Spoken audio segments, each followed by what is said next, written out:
আসসালামু আলাইকুম গার্দাসলার ওসমানী খেলাফতের পক্ষ থেকে আমি আব্দুল্লাহ আল মানসুর। আজকের ভিডিওতে আমি এক্সপ্লেন করব বাংলাদেশের জনপ্রিয় তুর্কি ড্রামা সিরিজ কোইলুস ওসমানের 126 নম্বর ভলিউমের ফার্স্ট ট্রেলার। ইতিপূর্বে 125 নম্বর ভলিউমটি রিলিজ হয়েছে। যারা নাকি এখনও দেখেননি আমাদের ভিডিও ডিসক্রিপশন বক্স থেকে খুব ইজিলি দেখে আসতে পারেন। তাছাড়া গত ভিডিওতে যারা নাকি আমাদেরকে কমেন্ট করেছেন তাদের থেকে 5 জনের কমেন্ট আজকে ভিডিওতে হাইলাইট করব। ফিরছি ছোট্ট একটি ইন্টার পর।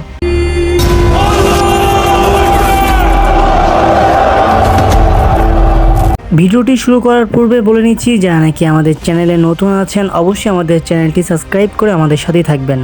তাছাড়া তুর্কি সিরিজের সকল আপডেট পেতে অবশ্যই পাশে থাকা বেল বাটনটি ক্লিক করে রাখবেন।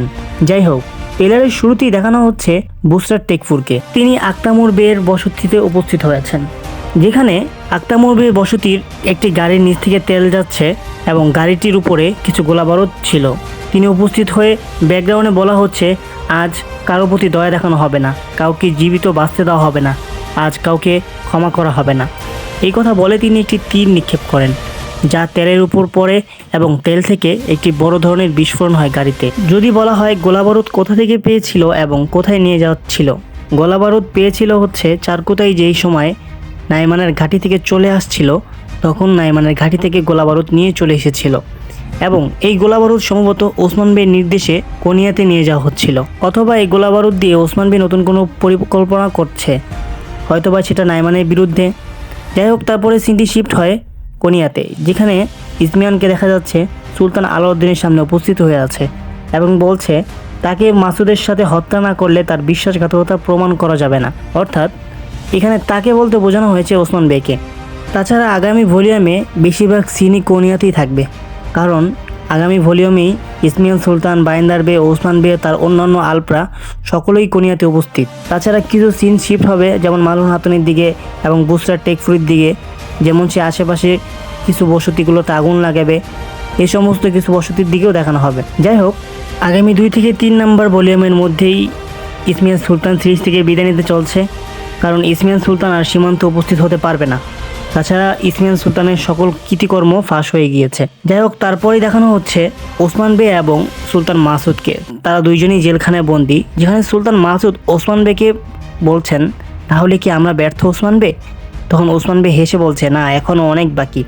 অবশ্যই ওসমান বে কোনো প্ল্যান করেছে, যার ফলে ওসমান বে এখন তার পরিকল্পনায় তিনি হেরে যান নাই। তিনি জানতেন যদি কোনো এমন খারাপ সিচুয়েশন হয় তার জন্য সে অবশ্যই কোনো একটা ফাঁদ তৈরি করে রাখবে।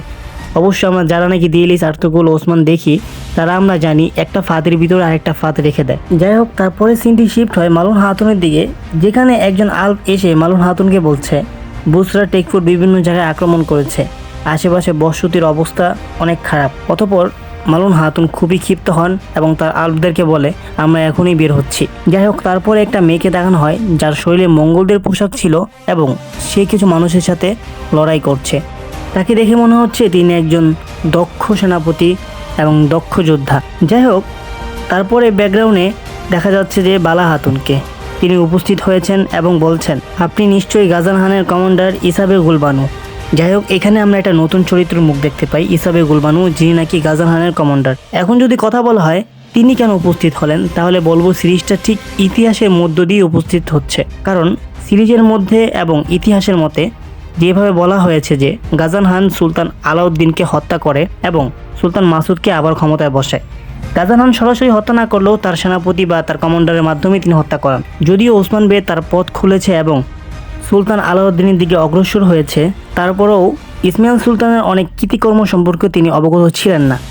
তারপরে যেহেতু ইসমাইল সুলতানের সমস্ত কৃতিকর্মের উপর তিনি অবগত হয়েছেন, সিলমোহর সহ নাইমানকে সাহায্য করা সহ এবং সেগুতে রোগ দেওয়া এবং তার ছেলেকে রোগে আক্রান্ত করা অর্থাৎ বিষ দেওয়া ইত্যাদি নানান যে সমস্ত কৃতিকর্ম সে করেছে, যত সমস্ত খারাপ কাজে সে লিপ্ত ছিল, সব কিছু সম্ভবত গাজানহানের কাছে একটা চিঠির মাধ্যমে পাঠানো হবে অথবা বালা হাতুনের মাধ্যমে সেই কাজটা সম্পূর্ণ করা হবে, যার ফলে গাজানহানের কোনো কমান্ডারের সাথে দেখা হবে এবং তার সাথে কথাবার্তা হওয়ার পর কোনিয়াতে গাজানহানের সৈন্যদল আসবে। যাই হোক, এটা নিয়ে আমরা বিস্তারিত আলোচনা করবো একটু পরেই। তারপরে সিনে দেখানো হয় ওসমান বেকে কারাগার থেকে বের করা হচ্ছে, তার হাতে পায়ে শিকল খুলে তার হাতে শুধু শিকল বেঁধে নেওয়া হচ্ছে, যেখানে ব্যাকগ্রাউন্ডে ওসমান বে বলছে আমি শপথ করছি তুর্কিদের মুক্ত করব। এখানে তিনি তুর্কিদের মুক্ত করব বলতে এখানে বোঝানো হয়েছে যে মঙ্গলদের দাসত্ব এবং একটি অশান্তিমূলক একটি রাজ্য, যেখানে কোনো শান্তি নেই, ন্যায় বিচার নেই, সব মিলিয়ে তুর্কিরা যদিও দেখতে একটি রাষ্ট্রের মধ্যে আছে, তারপরও তাদের কোনো নেতা নেই বা প্রকৃতপক্ষে তাদের কোনো রাষ্ট্র নেই। এই সব মিলিয়েই ওসমান বে বলছে যে আমি শপথ করছি তুর্কিদের মুক্ত করব। তারপর আবার বলছে আমি শপথ করছি। এখানে ওসমান বেকে খুব ক্ষিপ্ত দেখা যাচ্ছে। তারপরে সিনটি শিফট হয়, যেখানে ওসমান বেকে প্রেসাদের মেন ফটকের সামনে উপস্থিত করা হয়েছে, যেখানে আমরা সাধারণত আঙ্গিনা বলতে পারি অথবা সামনে খোলা জায়গা বলতে পারি, যেখানে একটি কাঠের উপর ওসমান বেগকে শোয়ানো হবে এবং জল্লাদ দ্বারা ওসমান বেগকে শিরচ্ছেদ করা হবে। তবে আমরা সেখানে দেখতে পাচ্ছি ব্যাকগ্রাউন্ডে সুলতান আলাউদ্দিনের সাথে সাথে নাইমান উপস্থিত রয়েছে। সুলতান আলাউদ্দিন সিংহাসনে বসে আছে এবং নাইমান উপস্থিত আছে। এখন সুলতান আলাউদ্দিন স্বয়ং নিজেও নাইমানের সাথে হাত মিলিয়েছে, কিছু করার ছিল না, যেহেতু এতদিন ইসমাইল সুলতান মিলিয়েছে এবং ওসমান বেগ যেই মুহূর্তে সুলতান আলাউদ্দিনকে উৎখাত করে সুলতান মাসুদকে বসাবে ঠিক ওই মুহূর্তে নাইমান উপস্থিত হয়েছে। যাই হোক, এই জন্য সুলতান আলাউদ্দিন বাধ্য হয় নাইমানকে তার সঙ্গেই রেখেছে।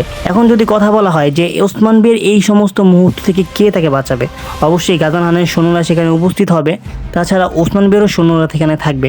অতর্কিত হামলা হবে ওসমান বেগে যখন কারাগার থেকে বের করা হবে এবং তাকে যখন শিরচ্ছেদ করা হবে, ঠিক ওই মুহূর্তেই গাজান খানের সৈন্যরা উপস্থিত হবে এবং ওসমান বের লোকরাও আশেপাশ থেকে একত্রিত হবে। যাই হোক, যখন ওসমান বেকে সেই কাঠের সামনে উপস্থিত করা হয় যেখানে ওসমান বেকে শিরচ্ছেদ করা হবে, তখন ব্যাকগ্রাউন্ডে বলছে আমি আমাদের পতাকা পৃথিবীর সকল স্থানে উপস্থাপন করব। অর্থাৎ এই কথা দ্বারা বোঝা যাচ্ছে যে আমি পুরো পৃথিবীতে আমাদের পতাকা ছড়িয়ে দিব, অথবা এটাও হতে পারে যে আমাদের পতাকার নিচে সকল পৃথিবীর মানুষজনকে, মুসলমানদেরকে সমবেত করব। যাই হোক, এটাই ছিল আজকের ট্রেলার। এখন বিস্তারিত আলোচনা করা যাক। ট্রেলারের শুরুতেই দেখেছিলাম বুসরা টেকফুর বিভিন্ন বসতিগুলোর মধ্যে আগুন ধরাচ্ছে, তবে তার মধ্যে উল্লেখযোগ্য আক্তামুর বের বসতির অবস্থা পুরাই বেহাল করে দিয়েছে, যেখানে বসতির চারপাশে আগুন জ্বলছে, তাঁবুগুলা পুড়ে ছাই ছাই হয়ে যাচ্ছে। এখন আক্তামুর বের বসতিতেও আগুন ধরার কারণটা কি হতে পারে? এটা কি শুধু বেঙ্গে হাতুনের জন্য? এটা বেঙ্গে হাতুনকে টার্গেট করে না করার সম্ভাবনাই বেশি, যেহেতু ওসমান বে এখন সীমান্তে নেই, অর্থাৎ ওসমান বে কোনিয়াতে উপস্থিত আছে।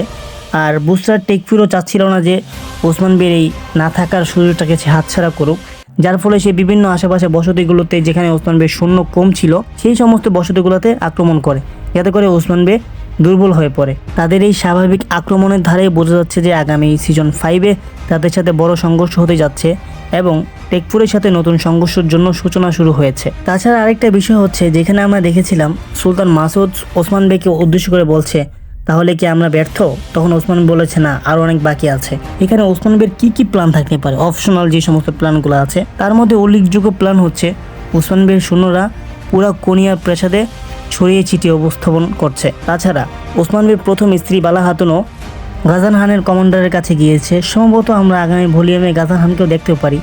আমার যেটা মনে হচ্ছে যে গাজান খানের কমান্ডারের মাধ্যমে সে গাজান খান পর্যন্ত পৌঁছতে পারে, অথবা কমান্ডারের দিয়ে সে সেই সমস্ত তথ্যগুলো পৌঁছায় দিতে পারে। ওসমান বের উল্লেখযোগ্য তথ্য, যেমন ইসমাইল সুলতান যে কাজগুলো করেছে বা কোনিয়াতে এখন মুসলমানদের উপর নির্যাতন করা হচ্ছে, নানান ধরনের যে সমস্ত তথ্যগুলো আছে। যাই হোক, এটা করার ফলে গাজান খানও তৎক্ষণাৎ তার সেনাবাহিনী পাঠাবে। এটা হতে পারে যে নাইমান এখনও জীবিত আছে এবং নাইমান আপনার সেনাপতিকে হত্যা করেছে। সব কিছু মিলিয়ে ভলিউম 26-এ মঙ্গলরা খুব বড় ধরনের পরাজিত হতে চলছে। তাছাড়া তুর্কি সিরিজের শুটিং স্পট থেকে জানা গিয়েছে যে নাইমানের মৃত্যুর যে শুটিংটা রয়েছে সেটা অলরেডি সম্পূর্ণ করা হয়েছে, অর্থাৎ নাইমানকে আমরা খুব শীঘ্রই সিরিজ থেকে বিদায় নিতে দেখবো। বাইন্দার বেকে নিয়ে যদি কথা বলা হয়, তাহলে অসাধারণ চরিত্র ছিল গত পর্বে, অর্থাৎ ভলিউম 125-এ তিনি খুব ভালো ভূমিকা রেখেছে। বিশ্বাসের চূড়ান্ত পরীক্ষায় তিনি উত্তীর্ণ হয়েছে। যাই হোক, বাইন্দার বেও খুব শীঘ্রই সিরিজ থেকে বিদায় নিতে চলছে। হয়তোবা বাইন্দার বে শহীদ হবে, যেখানে কোনিয়াতে ওসমান বে আলপ্রা এবং মঙ্গলদের মাঝে যখন সংঘর্ষ হবে, তখন হয়তো যুদ্ধক্ষেত্রে তিনি শহীদ হতে পারে, অথবা ইসমাইল সুলতান তাকে মারতে পারে। এটা খুব শিওর না, তবে এটা হওয়ার সম্ভাবনা রয়েছে।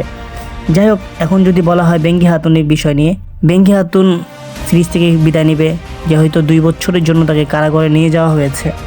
যাই হোক, এই ছিল আজকের ভিডিও। তাছাড়া দ্বিতীয় ট্রেলার আসার পর আমরা বিস্তারিত আরও ভালোভাবে বুঝতে পারবো বিষয়গুলোকে।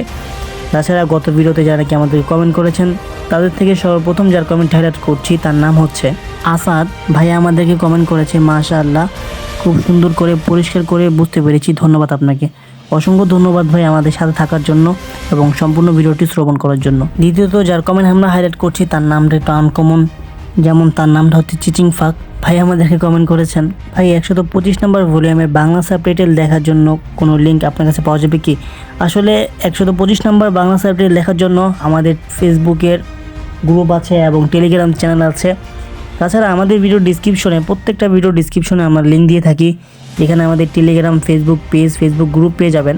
সেখানে আপনি জয়েন হয়ে খুব আগামীর ভলিউমগুলো এবং অতিবাহিত হয়ে যাওয়া ভলিউমগুলো উপভোগ করতে পারবেন। তৃতীয়ত যার কমেন্টে হাইলাইট করছি তার নাম হচ্ছে আলিফ আহমেদ। তিনি আমাদেরকে লিখেছেন, গুরুত্বপূর্ণ তথ্যসহ অসাধারণ উপস্থাপনা করেছেন, ধন্যবাদ, এগিয়ে যান। অসংখ্য ধন্যবাদ ভাই আমাদের সাথে থাকার জন্য। চতুর্থ নাম্বার আরেকজন আমাদেরকে কমেন্ট করেছেন, তার নাম হচ্ছে ফারুক হোসাইন। তিনি আমাদেরকে লিখেছেন, অসংখ্য ধন্যবাদ ভাইয়া, আপনার কথা শুনে সিরিজটা বুঝতে সহজ হয়। ধন্যবাদ ভাই আমাদের সাথে থাকার জন্য। সর্বশেষ আমরা যার কমেন্ট হাইলাইট করছি তার নাম হচ্ছে হাবিবা নূর। বোনা আমাদেরকে কমেন্ট করেছে, অসংখ্য ধন্যবাদ ভাই, আপনার ভিডিও খুব সহজে বোঝা যায়। আশা করি আমাদের সাথে এভাবেই থাকবেন প্রিয় বোন এবং আগামীর পথেও আমাদেরকে সহযোগিতা করবেন। তাছাড়া আরও অনেকে আমাদের কমেন্ট করেছেন, সবার কমেন্ট আমরা হাইলাইট করতে পারিনি, এই জন্য আমরা আন্তরিকভাবে দুঃখিত। যাই হোক, ইনশাল্লাহ নেক্সট কোনো ভিডিওতে আপনাদের কমেন্ট হাইলাইট করব। অবশ্যই আপনাদের মূল্যবান মতামতটি জানাবেন আজকে ভিডিও কেমন লেগেছে। তাছাড়া যারা কি আমাদের চ্যানেলে নতুন আছেন, অবশ্যই চ্যানেলটি সাবস্ক্রাইব করে আমাদের সাথেই যুক্ত হয়ে যাবেন। দেখা হচ্ছে নতুন কোনো ভিডিওতে। ভালো থাকবেন, সুস্থ থাকবেন। আসসালামু আলাইকুম।